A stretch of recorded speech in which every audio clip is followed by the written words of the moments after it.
So this is my 2000 RM125 Suzuki. So what I'm going to be doing is replacing out the clutch basket and friction plates. As far as the clutch plates, friction plates, I went with the Tusk brand. Same thing, found it on eBay. It's about 45 bucks. So this is what comes in the kit. And obviously we're going to be installing that. But again, it's for the 2000 RM125. That's what came with it. So you got the friction plates and of course the metal plates that go in between them. What I noticed is that whenever you shift and whatnot, it's basically like shifting without a clutch. It's so jerky. Even when you take off from start, again, the bike basically jerks violently. It does not smooth like it's supposed to be.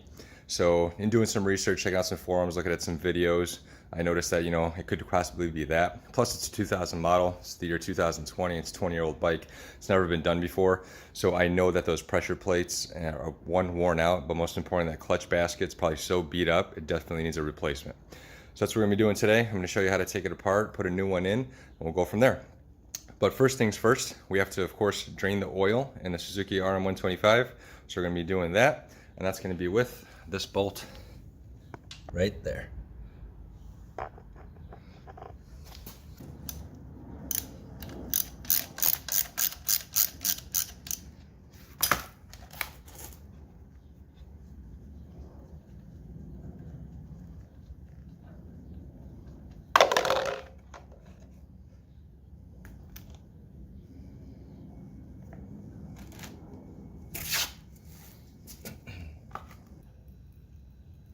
So you get the idea over here. We're draining out the oil. Make sure you get as most of it as you possibly can out, just so that way when we take off, obviously, the clutch cap over here, we're going to be able to not get too dirty and work with it. So as soon as that's done draining out, of course, you're going to cap it.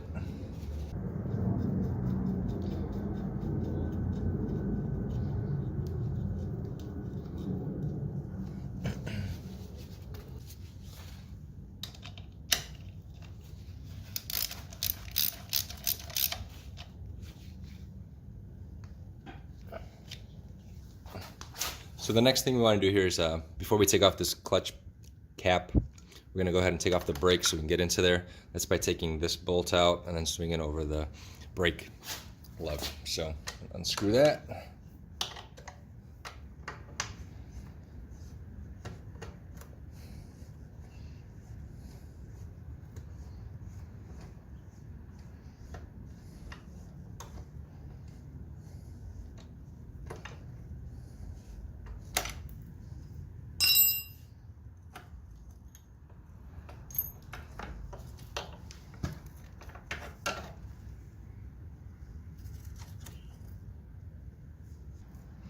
And now we can finally get to the clutch plate.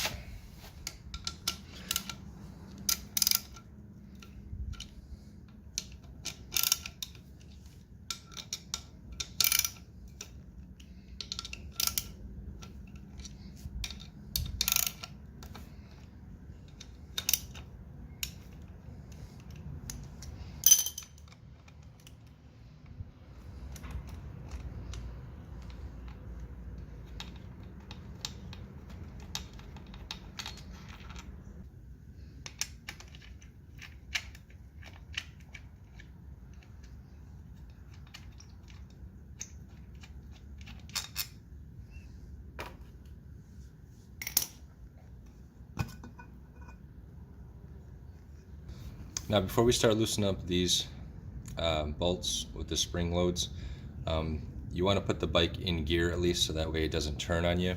But I also found that this little hammer majigger works out pretty well when you put it right here, just to make sure the bike doesn't move on you either when you have it on kickstand.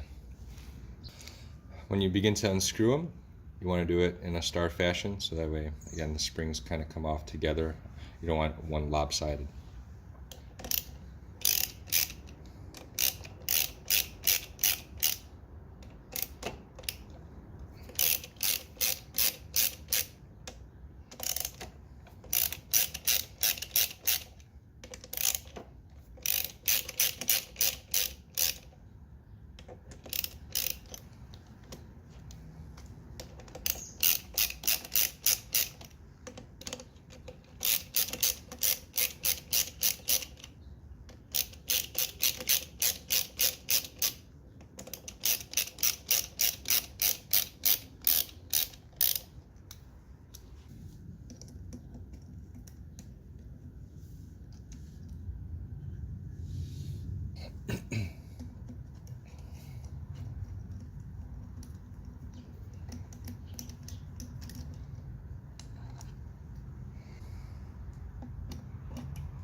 Just a little O-ring here.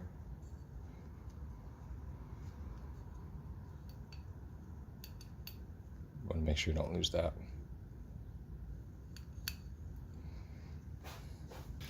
So when you begin to take off the friction plates, just kind of want to make sure, you count how many you have or what. Now, I know the kit says it's direct replacement or whatnot, but sometimes they give you more pressure plates and friction plates. So when you just take it off, just make sure you take it off as best you can and keep them all in the same fashion. So I'm just going to take these off.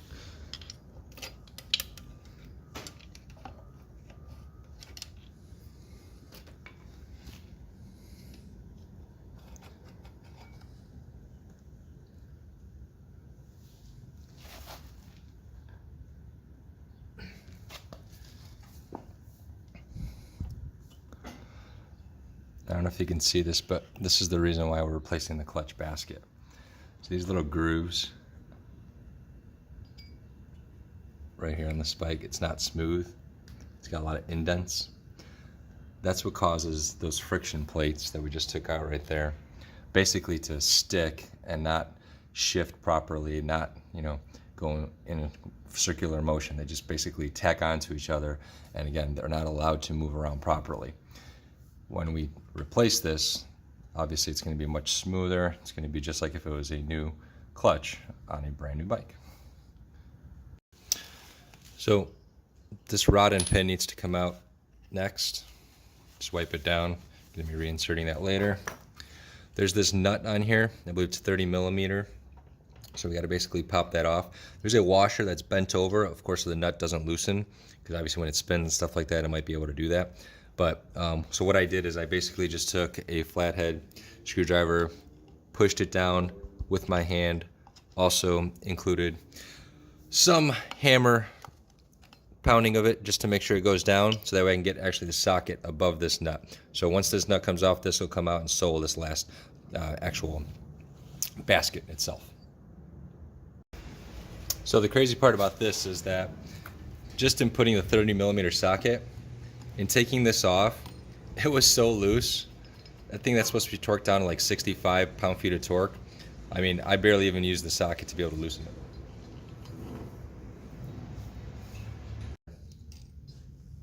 Washer.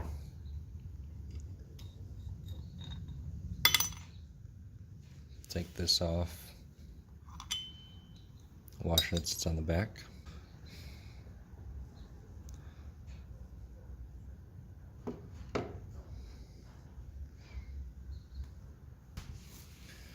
So if you take a look at the clutch basket here, you're going to see like these little notches. It's actually not too bad. I thought it'd be a lot worse than what I originally thought it could be. I have a feeling that when that nut wasn't tightened around here where it holds everything together, that was probably why it was so jerky and crazy.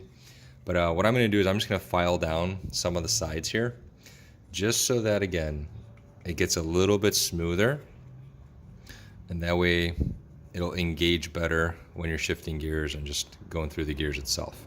So I'm just going to file them down the best that I can, but I'm going to reuse this because pretty much, again, to take this off, I mean, they're pressed on. So unless you have the entire kit with the gear, then unfortunately, you won't be able to do much without it, because the replacement kit's all, tell you to pry this off and all that. Again, I don't have the right proper tools for that, so I'm just going to go ahead and cheap out on this and basically sand down these sides, file them down. I do have a grinder. I'm just going to use a metal grit grinder and polish those things off just to keep it as straight as I possibly can on the sides. So I'm just gonna take my grinder, get them in between, sand them down as best I can without damaging anything.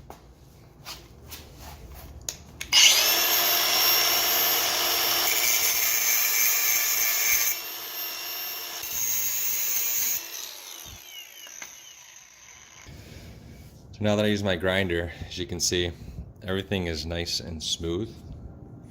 No more grooves. Again, all I did was just use a metal cutoff wheel on my grinder and grinded it basically down. Again, nothing to make indents or anything like that, but just to smoothen it out. So that way you can see now everything, there's no grooves in it. And it should work just as good as new. Now, before we put the clutch basket back in, since we grinded it, you just want to wipe it completely down, clean it. You don't want any of that metal particle going back in there, of course. So, wash it down, whatever you need to do, oil it back up if you need. But again, the most important thing is just to clean it so that way, again, the metal particles are out. Again, you can see that it's nice and straight, the sides that we filed down. It's much better shape than it was before. Just basically insert it back the way you had it. Sure it fits in there. There we go. Nice snug fit.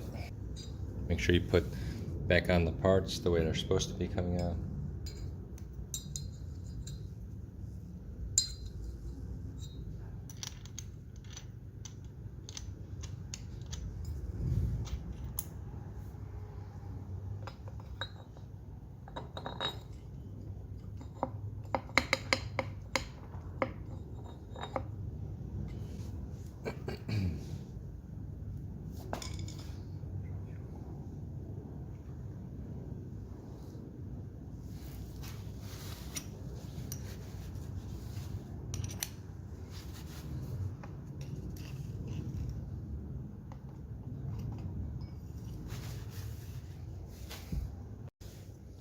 That back on, put on the washer,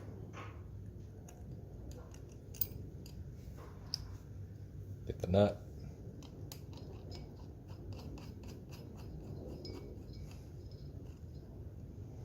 and here's the important part. We got to torque down this nut to about 65 pound-feet of torque so it doesn't spin on me.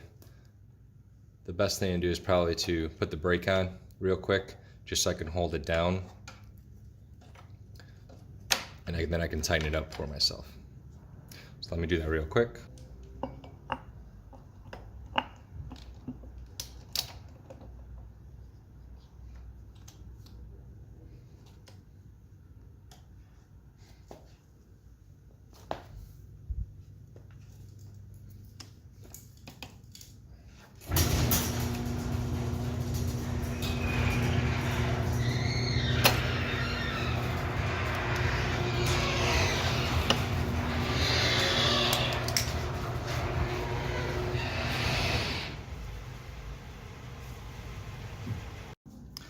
So once you get this thing torqued down to 65 pound-feet of torque, you have to flip that little wing back up, again, and keep the nut in place for you so it doesn't move around on you like mine was loose before.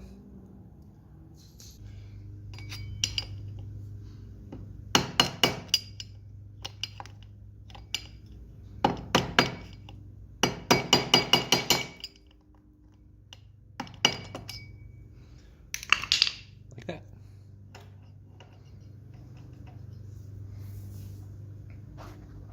So the next part is to put back on the friction plates, pressure plates.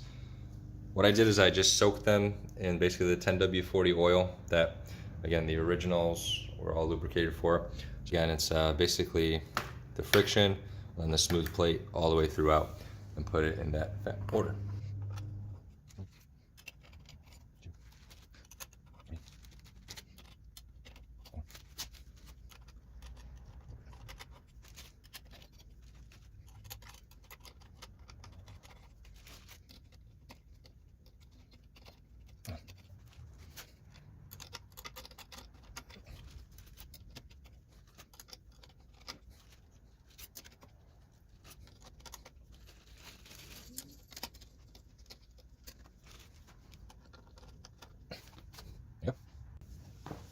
So just a quick note, notice how these things are kind of slanted.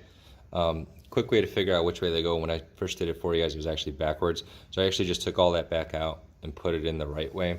And the way you'll know that is because you'll see that this is the way it engages in gear, turning this way. So that's the way you want it to spin smoothly. So when it does engage, again, there's no friction that's really causing it not to happen. You want it to make sure it spins in the right direction. Next part up, of course, you just want to make sure that you put in the clutch rod back into its spot. Go. Again, that important washer looking majigger, got to stick there. Put this back on, rightfully so, as you can see. Get the screws ready, put the springs. I'm going to hand tighten these on at first.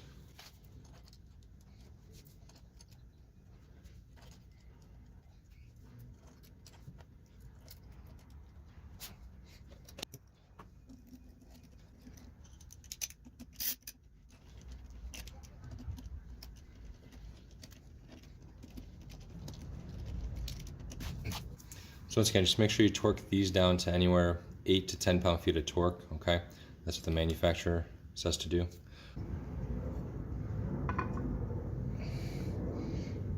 Put it on like so.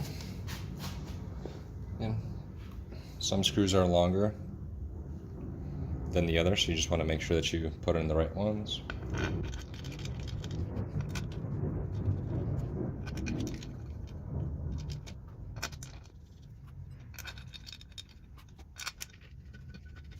Now, of course, start tightening down all this. Same thing, star pattern, manufacturer spec, 8 to 10 pound-feet of torque.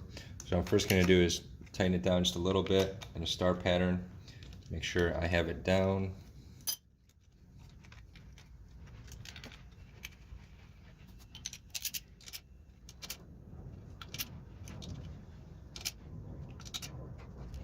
Again, I'll double check it with my torque wrench just to make sure it's 8 to 10 pounds. Now, once you got it all torqued down, you want to put your brake back on. So just, again, get the washer from the back that belongs here. Bolt.